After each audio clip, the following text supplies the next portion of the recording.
I see three generations of restorers today.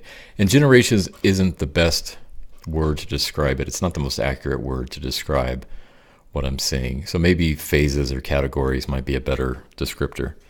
But here's what I've noticed.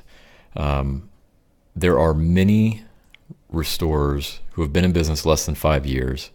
They're generally in their mid to late 20s, and that's the quote unquote young generation.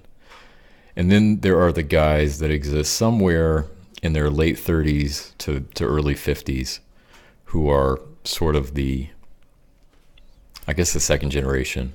A lot of rebels fall into that category.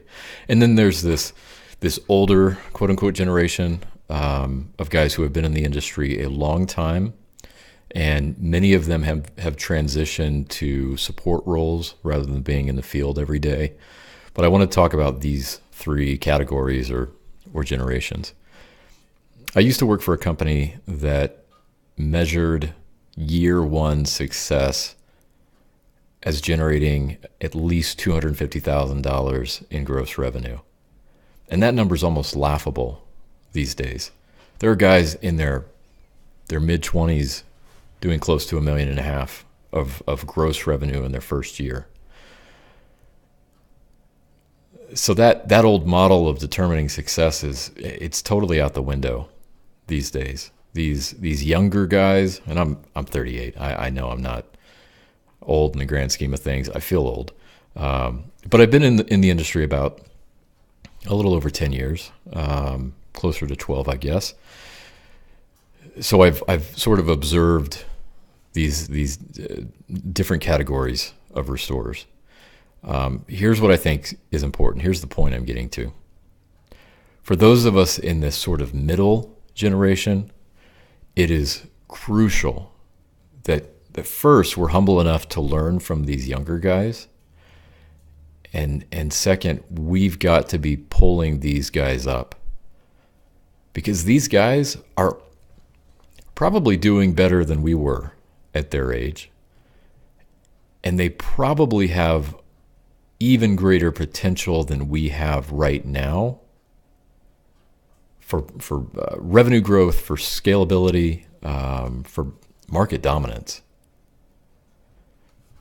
And then for that older generation, I am absolutely convinced that we owe it to them to create a role for them in the next 10 to 15 years. These guys can't be under crawl spaces.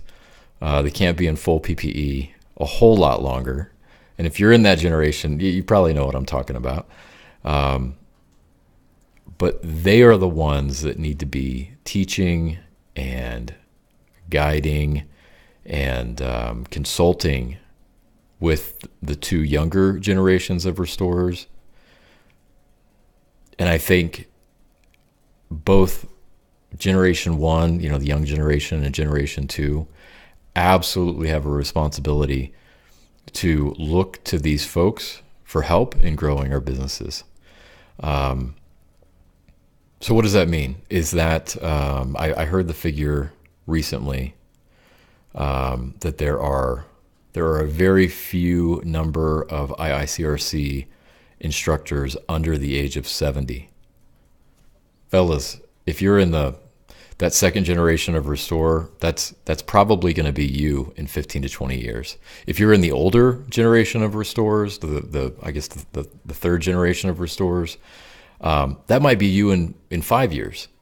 We've got to be thinking about these things. This is what grows up our industry and solidifies it and takes us into the next 20 years. You younger guys, well, let's say, I'll draw an arbitrary line, under 32. You need to be looking to the guys and gals just older than you, as well as those older folks, because they have much to offer you. They've made all the mistakes you're making or are about to make. We've got to be looking to each other and continuing to share ideas so that this newest generation of restoration contractor has the absolute best chance available at their disposal to succeed and dominate their market.